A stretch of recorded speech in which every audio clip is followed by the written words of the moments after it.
mencionaría como, sí mencionaría como una introducción, pues la Biblia dice en el libro de Hebreos capítulo 1, dice la palabra del Señor: Dios, habiendo hablado muchas veces y de muchas maneras en otro tiempo a los padres por los profetas, en estos postreros días nos ha hablado por el Hijo, a quien constituyó heredero de todo y por quien asimismo hizo el universo. Hay gente que dice que Dios ha estado callado en toda esta situación, que Dios ha mantenido un mutismo, se ha mantenido silente en medio de toda esta situación, pero lo que los hijos de Dios creemos es que Dios ha hablado.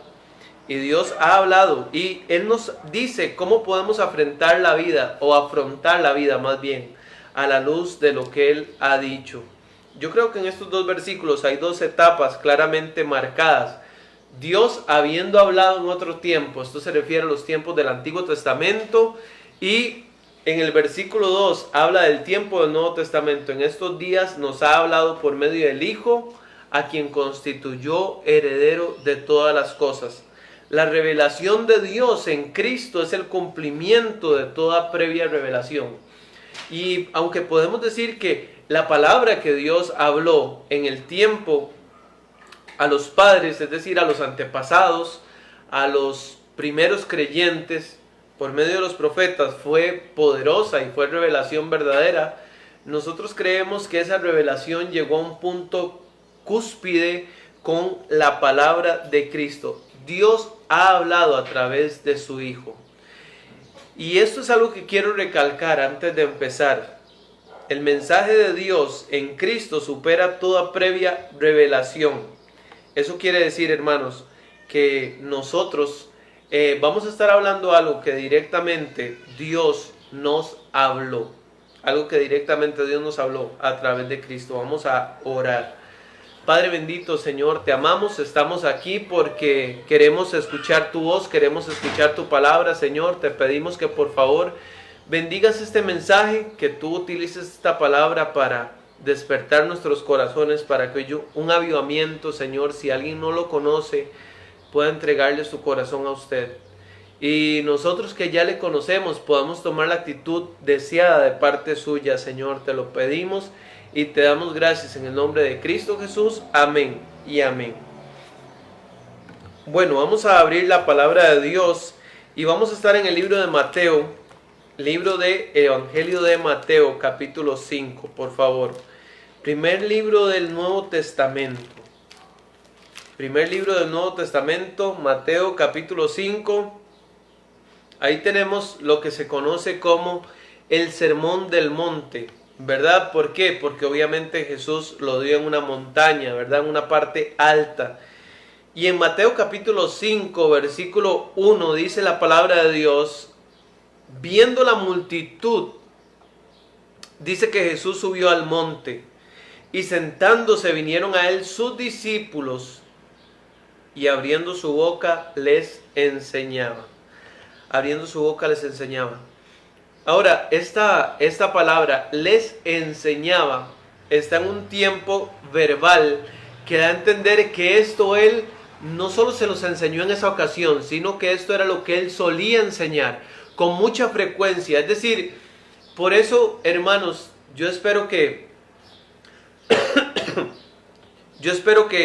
no haya alguien que diga, pero ya el Sermón del Monte lo vimos. En realidad Jesús solía enseñar esto una y otra vez. Y vemos que la base del Sermón del Monte Jesús la enseñó en varias ocasiones, o por lo menos en 2 ocasiones. Y aquí dice que él lo hacía de cuando en cuando. Él solía enseñarles algo como algo continuo. Este era su programa de capacitación, su plan de adiestramiento. Es decir, esta era la universidad de los discípulos. Y las enseñanzas, estas enseñanzas de Jesús son tan importantes que nos permitirán a nosotros ser instruidos y estar sobre la roca. Jesús instruye a sus discípulos con lo que Él desea que estos discípulos también instruyan a otros. Entonces, cuando usted recibe este mensaje, es importante que usted tome la importancia que estos 3 capítulos tienen para Jesús, para Dios. y que Dios desea que usted también transmita estas verdades a otras personas, las verdades fundacionales del Evangelio. Yo creo que no es casualidad que lo enseñara en las alturas, sí, en el monte, porque Jesús, estas enseñanzas de Jesús nos permitirán a nosotros estar en las alturas, sobre la roca. Ahora, ¿por qué decidí ponerle sobre la roca a esta serie? Bueno, sobre la roca porque cuando Jesús hace referencia a un hombre sabio que edificó su casa sobre la roca, él tiene en su mente una persona que edifica su vida sobre las enseñanzas de Mateo capítulo 5, Mateo capítulo 6 y Mateo capítulo 7. Y Dios dice que quien edifique su casa, su vida, su familia, su iglesia, lo que sea, sobre estos 3 capítulos no se moverá, pase lo que pase, venga lo que venga. Mateo 7, que es como la conclusión del Sermón del Monte, Mateo 7, 24, dice la palabra del Señor: cualquiera persona, quien sea, pues que me oye estas palabras, y repito, estas palabras se refieren a este sermón completo, del capítulo 5 al 7, y las hace, no solo escuchar, sino vivir. Le compararé a un hombre prudente que edificó su casa sobre la roca. Descendió lluvia, vinieron ríos, soplaron vientos y golpearon contra aquella casa y no cayó porque estaba fundada sobre la roca. Yo quiero que mi vida, que mi esposa, mi familia, mis hijas estén fundadas sobre la roca. Dios desea que su vida, su esposo, su esposa, sus hijos, su familia estén fundados sobre la roca. Pero, dice el versículo 26, cualquiera que no oye estas palabras y no las hace, le compararé a un hombre insensato que edificó su casa sobre la arena. Entonces, cuando vino la lluvia, cuando vinieron los ríos y todo eso vino, entonces su casa quedó destruida. Se dice que si tomas todos los buenos consejos para saber cómo vivir, expresados por cualquier filósofo, por cualquier psiquiatra o consejero, usted saca todas las tonterías y hierve solo lo esencial, te quedarías con una imitación pobre de este gran mensaje de Jesús. Cualquier consejo que usted pueda escuchar en cualquier emisora de cualquier persona sabia, todo eso es solo una pobre imitación de este mensaje de Jesús, capítulos 5 al 7 de Mateo. Todo eso hervido y bebido en un té no cura ni a un zancudo. Pero si usted toma en cuenta estas palabras de Dios expresadas por boca de Jesús, su casa, y las hace, su casa estará edificada sobre la roca. Bueno, ahí en Mateo 5 nos dice la Biblia cómo es el plan de Dios para que nosotros podamos ser felices. Hace poco di un mensaje llamado Culto a la Felicidad, donde hablamos pues del deseo desproporcional de buscar la felicidad que nos venden todas las personas por todos los medios posibles. Ahora, con este mensaje que di hace unos días, no quería dar a entender que Dios no desea que nosotros seamos felices. Dios lo desea. Solo que la forma de ser felices según Él es bastante distinta. Y también lamentablemente es una senda poco transitada. Por eso la carencia de felicidad verdadera en la gente. La idea detrás de la palabra griega antigua de bienaventurado, porque vamos a hablar un poquito de las bienaventuranzas que están ahí, que es con lo que Jesús empieza este sermón del monte, las bienaventuranzas. Yo me acuerdo desde que estaba muy pequeñito que decían, la palabra bienaventurado es un equivalente a decir feliz. Bueno, creemos que sí, eso está bien, feliz, bienaventurado. Pero también es la palabra bendecido. Entonces, cuando la Biblia dice, bienaventurados los pobres de espíritu, porque de ellos es el reino de los cielos. Son felices los pobres. Dios bendice a los pobres en espíritu. Y es importante, amado, que usted pueda tener en mente esta frase, ¿sí? Que usted pueda tener en mente esta frase, que bienaventurado es un sinónimo de bendecido o feliz. Entonces, hablábamos al principio, ¿cómo ser bendecido? Bueno, siguiendo estas enseñanzas de Jesús, Dios desea que usted sea pobre en espíritu, feliz, en el sentido verdadero y piadoso de la palabra.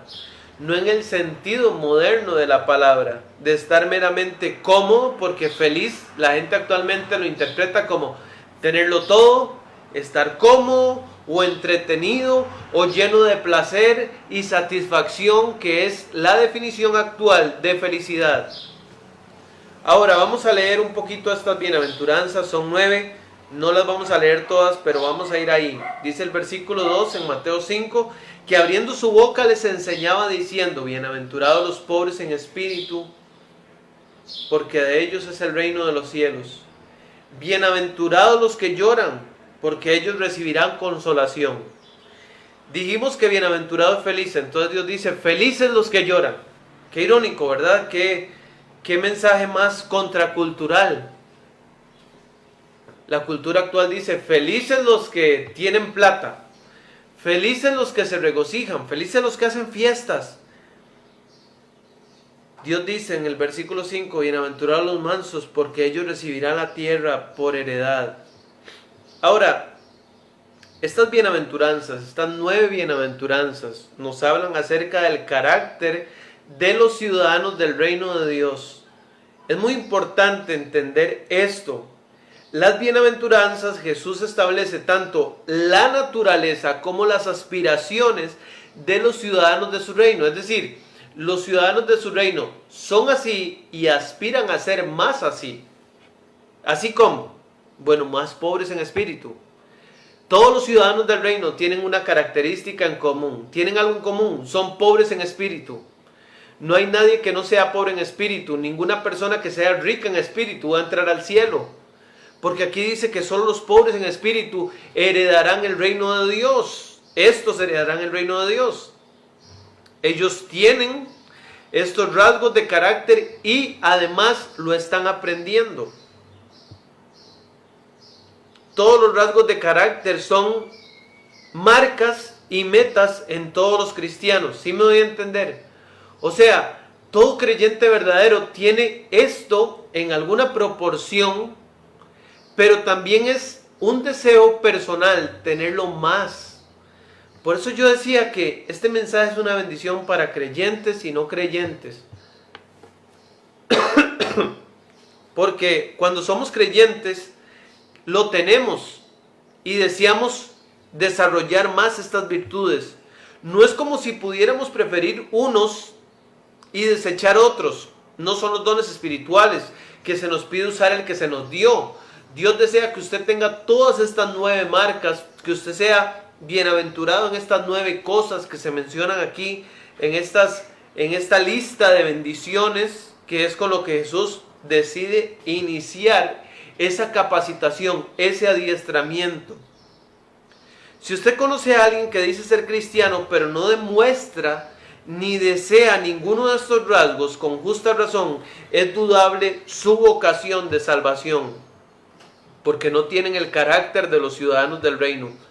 Pero si ellos afirman también haber dominado estos atributos, puedes cuestionar su honestidad. Es decir, todos estamos en el crecimiento de, por ejemplo, de ser pobres en espíritu.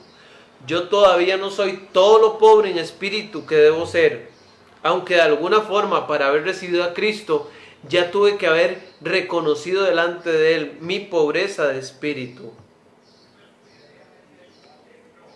¿Por qué es tan poderosa espiritualmente hablando la iglesia primitiva? ¿Por qué es tan poderosa espiritualmente hablando? ¿Por qué fue tan poderosa? Bueno, creemos que fue tan poderosa porque el Sermón del Monte tuvo un impacto real en esta iglesia. ¿Habrá alguien más bienaventurado que Jesús? ¿Habrá alguien que nos pueda explicar mejor qué es la vida bienaventurada? ¿Qué es ser un hombre bendecido? ¿Qué es ser un hombre feliz en el sentido de la palabra original? Creemos que no.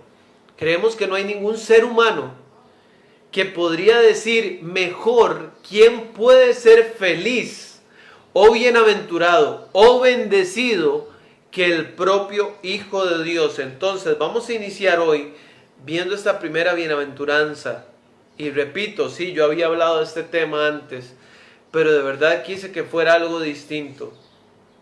Dice Mateo 5:3, bienaventurados los pobres en espíritu, porque de ellos es el reino de los cielos. Otra versión dice, Dios bendice a los pobres en espíritu, o felices los pobres en espíritu. Esto no se refiere, escúcheme bien, a que somos insignificantes o que no poseemos valor. Tampoco a que debemos odiarnos a nosotros mismos, sino quien reconoce que no tiene ningún bien espiritual. Saben que espiritualmente están en bancarrota. Jesús aquí usó la palabra griega tojos para los que son verdaderamente pobres. Esto indica a alguien que debe mendigar para poder tener algo. Es una persona tan pobre que es mendigo, que está suplicando compasión en la calle. Esta es la palabra, tojos. Esto indica que alguien debe estar suplicando delante de él por su necesidad, por su escasez. Entonces, pobreza acá es todo aquel que se siente y se sabe pequeño, que se sabe mendigo, insuficiente y siempre dependiente de Dios en todo. Sofonías 3:12. Sofonías 3:12, se lo voy a leer. Dice la palabra: dejaré en medio de ti un pueblo humilde y pobre, el cual confiará en el nombre de Jehová. Dejaré, dice Sofonías 3:12, en medio de ti un pueblo humilde y pobre, el cual confiará en el nombre de Jehová. Hay gente que es tan soberbia que ellos dicen, ¿quién es Dios? Dice la Biblia, dice el necio en su corazón, no hay Dios. ¿Quién es Dios? Como Faraón, ¿quién es Jehová para que yo lo obedezca?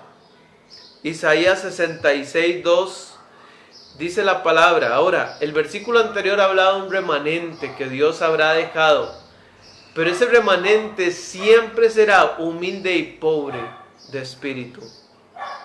Isaías 6:2 dice la palabra del Señor: miraré a aquel que es pobre y humilde de espíritu y que tiembla mi palabra, dice Jehová. Dios ve con agrado, miraré, Dios fijará sus ojos, Dios le prestará atención a aquel que es pobre y humilde de espíritu y que tiembla mi palabra. O sea, la persona que toma la Biblia dice, esta es la máxima, esta es la única fuente de autoridad, esta es mi norma de fe y práctica, yo la voy a leer, yo la voy a amar y yo la voy a vivir, yo la voy a practicar. Cualquier persona que no toma la palabra de Dios en serio no es humilde. Está poniendo su voluntad antes que la voluntad del Dios eterno. Esto nunca va a traer bendición. Pero aquel que es pobre y humilde de espíritu recibirá la bendición de Jehová. Pobre en espíritu es quien ha perdido toda confianza en su propia justicia. Es decir, la persona que sabe que no le alcanza ni le alcanzará jamás sus buenas obras para llegar hasta Dios. En otras palabras, es una confesión de que somos pecaminosos y rebeldes y absolutamente sin virtudes morales adecuadas para presentarnos ante Dios. Esta bienaventuranza es la primera porque aquí es donde empezamos con Dios. Es como una escalera, imagínense una escalera de 7 escalones, ¿ya? Y la primera de ellas es ser pobre en espíritu. En cualquier escalera, su primer escalón es el que está más cerca del suelo. Y no importa si alguien es fuerte o débil, puede alcanzar este primer escalón. Normalmente cualquier persona puede alcanzar este escalón. Es más, este escalón en lo que Dios espera de nosotros es el más sencillo. Cualquiera lo puede alcanzar. Hubiera sido un doloroso desaliento para los débiles en la fe si la primera bienaventuranza o la primera bendición hubiera sido para los de corazón puro. Aunque sí hay una bienaventuranza ahí en esas 9 que dice bienaventurados los de corazón puro, porque ellos verán a Dios, no es la primera. Todos pueden comenzar aquí con ser pobres en espíritu. Todos pueden comenzar aquí. Los primeros bienaventurados no son los puros, o los santos, o los espirituales, o los sabios, o los fuertes, pero todos podemos ser pobres en espíritu.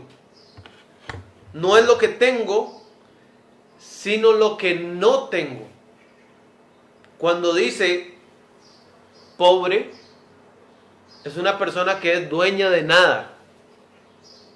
Y el primer punto de contacto entre mi alma y Dios no es lo que yo tengo, sino lo que no tengo. Dios dice, feliz el que no tiene nada, el que es dueño de nada. Y se presenta ante mí como un mendigo, sabiendo que no puede ofrecerme nada y que lo único que puede hacer es recibir. Recibir. Cristo pone la pobreza en espíritu en primer lugar como fundamento de todas las demás virtudes morales. Cuanto más alto se construye un edificio, más profundo se debe hacer el fundamento. O sea, entre usted más alto desea llegar en una construcción, más tiene que excavar para poner ese fundamento. Por eso Dios, antes de llevarnos arriba, quiere llevarnos abajo. Debe llevarnos abajo. Porque si no, tarde o temprano, eso que edifiquemos sin Dios, sin fundamento, se va a caer. Y el fundamento es ser pobre en espíritu. Ser pobre en espíritu. El mundo dice, bienaventurados los ricos, porque de ellos es todo en la tierra. Dios dice, bienaventurados los pobres, porque de ellos es el reino de los cielos. Usted sabe, ¿verdad?, que la Biblia cuenta la historia de un hombre rico y Lázaro, que era pobre, de tan pobre que tenía que mendigar en la puerta de este hombre rico. Estaba lleno de llagas y los perros venían y le lamían las llagas. Pero ese hombre rico lo tuvo todo en la tierra, pero él nunca heredó el reino de Dios. En cambio Lázaro, que sí fue tan pobre, humanamente hablando, físicamente hablando, pero era también pobre en espíritu. Es decir, un día él llegó reconociendo ante Dios que necesitaba las migajas de Dios, como aquella mujer sirofenicia. Sí, Dios, yo sé que usted vino para las ovejas de Israel, pero aún los perros se acercan y comen de las migajas que caen de su mesa. Dios, por favor, ayúdeme. Tenga piedad de mí. Señor, véame con ojos de misericordia. Y esta mujer, pobre en espíritu, recibió toda la misericordia de Dios. Ahora, en lo que hemos enfatizado más hasta el momento es bienaventurados los pobres en espíritu. ¿Pero por qué? Dice la palabra, porque de ellos, de los pobres en espíritu, es el reino de los cielos. De ellos es el reino de los cielos. La bendición más sublime. El reino de los cielos. ¿Cómo decir? A ver, para no ser... No hay que ser tan teológico en esta expresión. Simplemente ellos son los que heredarán el reino de Dios. Ellos son los que irán al cielo. Los pobres en espíritu son los que pasarán la eternidad con Jesucristo, con Dios el Padre. Esta es la bendición más sublime. La recompensa es correspondiente a la demanda. Es decir, los que fueron voluntariamente pobres serán deliberadamente enriquecidos.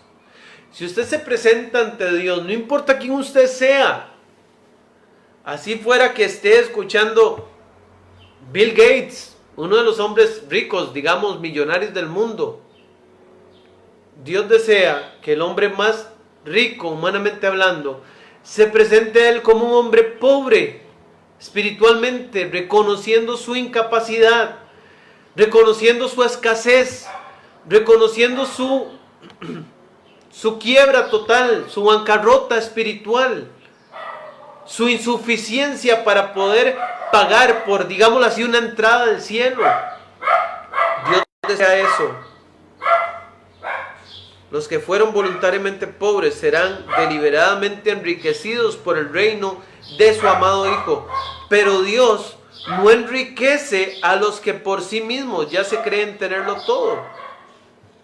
Pobre, un dueño de nada, que ha sido vuelto heredero de todas las cosas. El reino de los cielos nos es dado con base, o no nos es dado con base en la raza, méritos, el sello militar o la destreza o la riqueza de un hombre como Zaqueo. Es dado a los pobres, a los publicanos despreciados, a las prostitutas. Ellos que son tan pobres que saben que no pueden ofrecer nada y ni siquiera lo intentan. Ellos claman porque saben que no pueden ofrecer nada.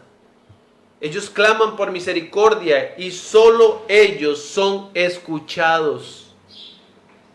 Solo los pobres en espíritu son escuchados. Salmos 34:6 dice la palabra del Señor: este pobre clamó y le oyó Jehová.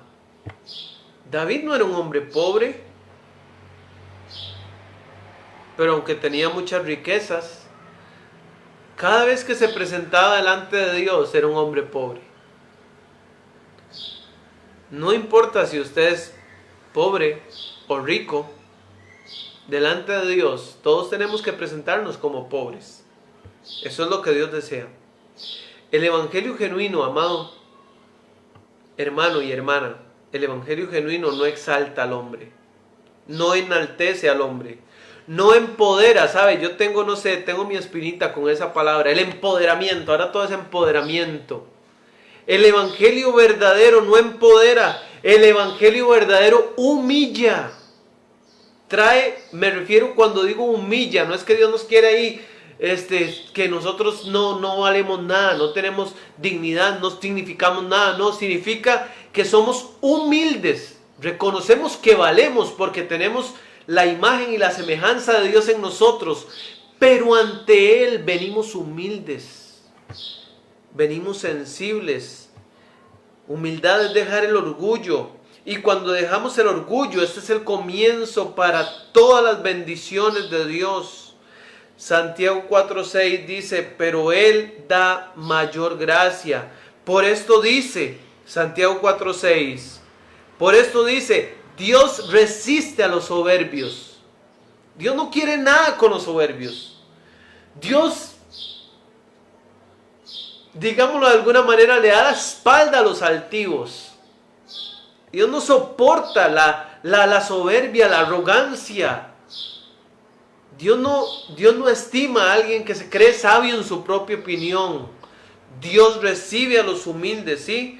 Dios resiste a los soberbios y da gracia a los humildes.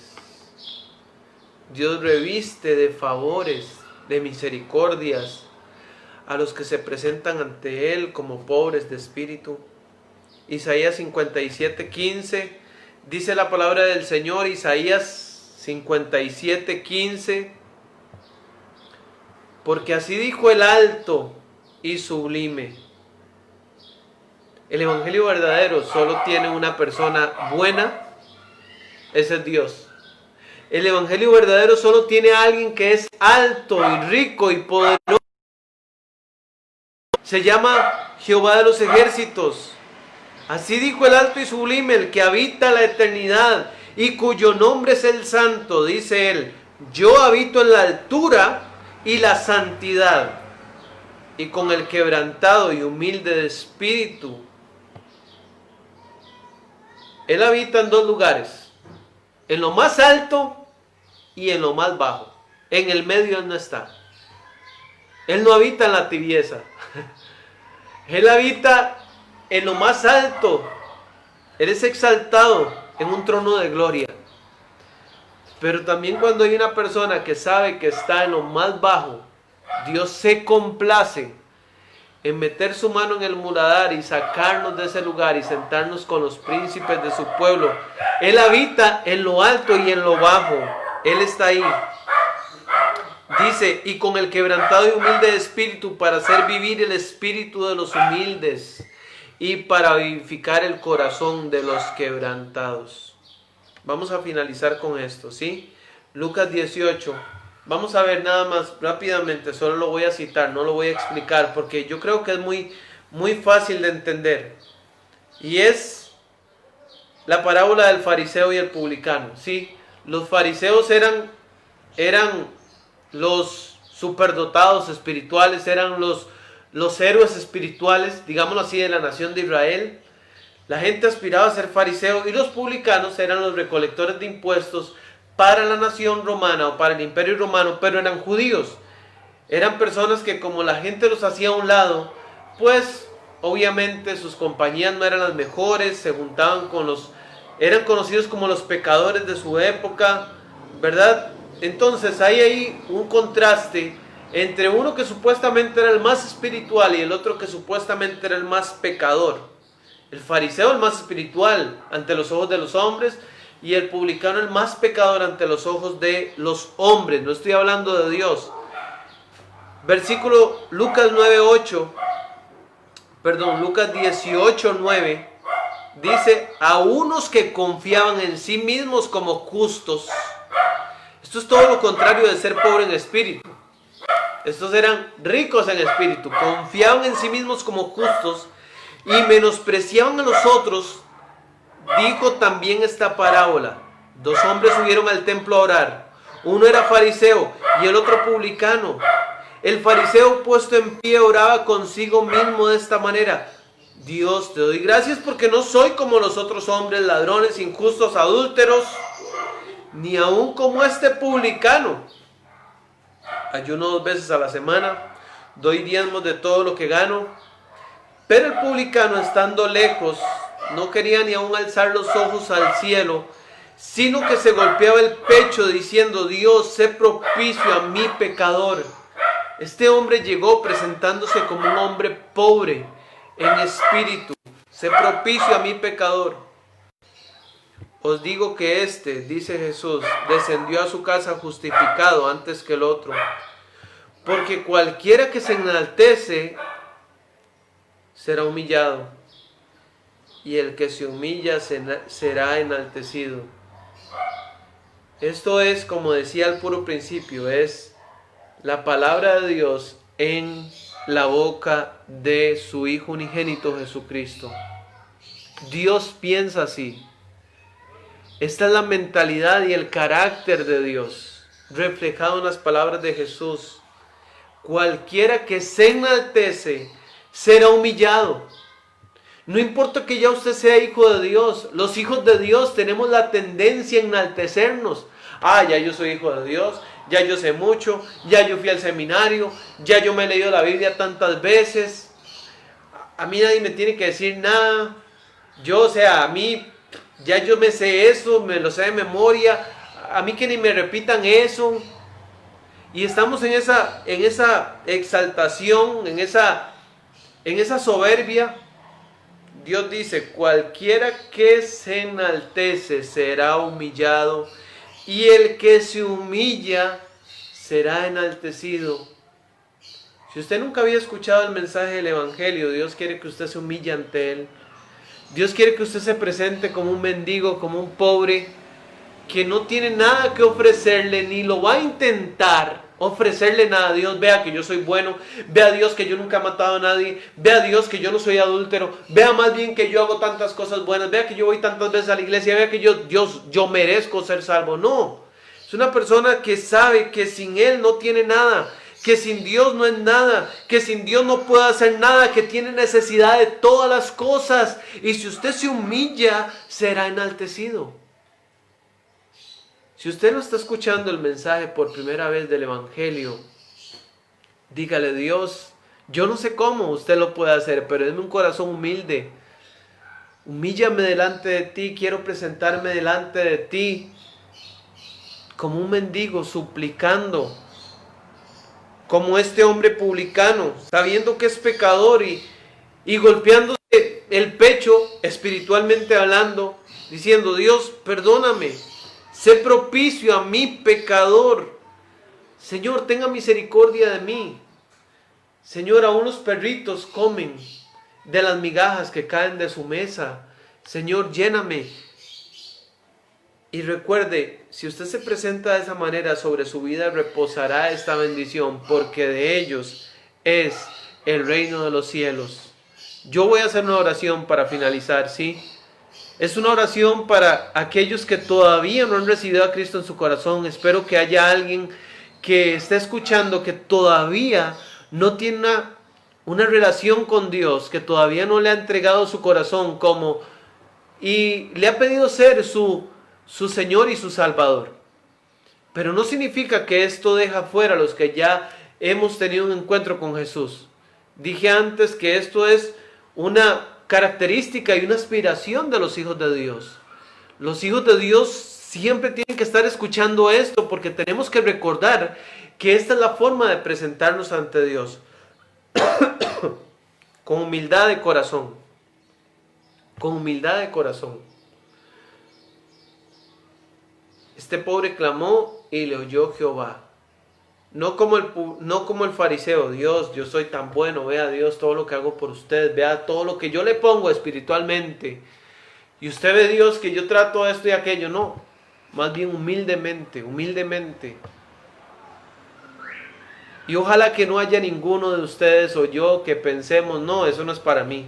Qué lástima, porque me metí en esta transmisión un mensaje con un tema que ya yo lo domino 100%.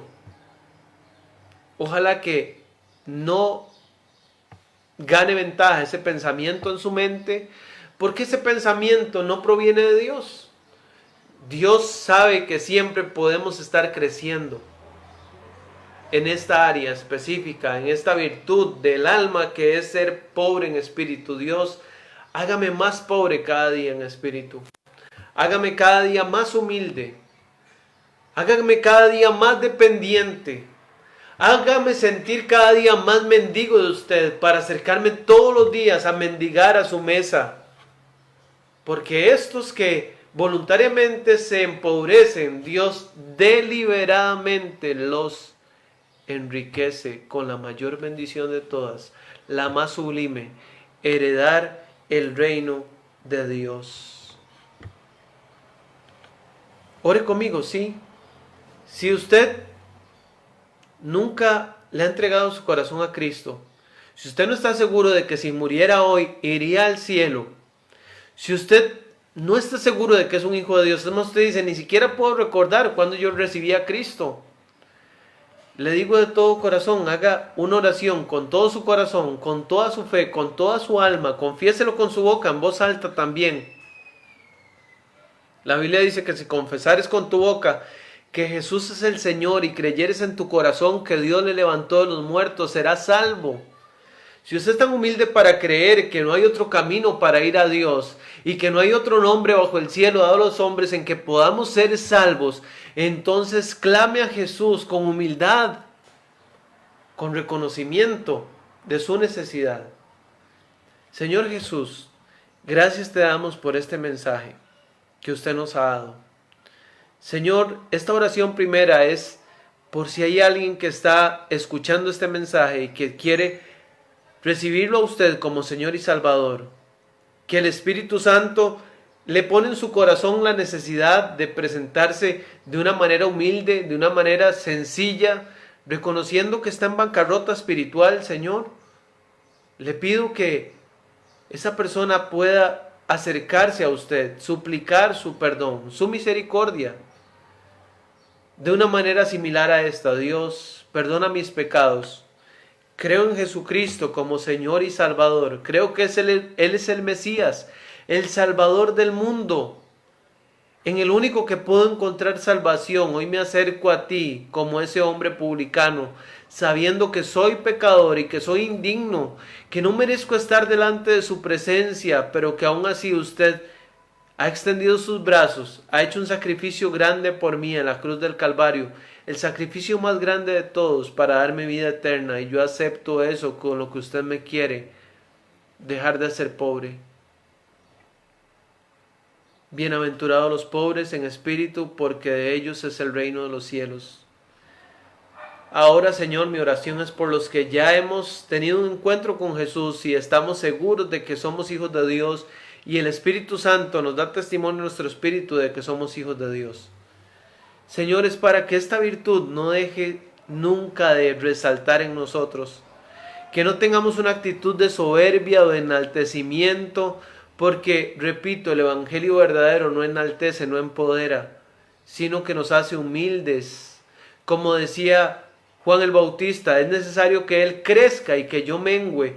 Todos los días de la vida es necesario que Isaac baje en el reino del yo y que crezca en el reino de Cristo. Señor, por favor, ayúdanos a ser más humildes cada día y presentarnos cada día ante usted, aunque ya tengamos a Jesús en nuestro corazón como necesitados de Él. Te lo pedimos, Señor, y te damos gracias en el nombre de Cristo Jesús. Amén y amén. Bueno, amados hermanos, de todo corazón, gracias por...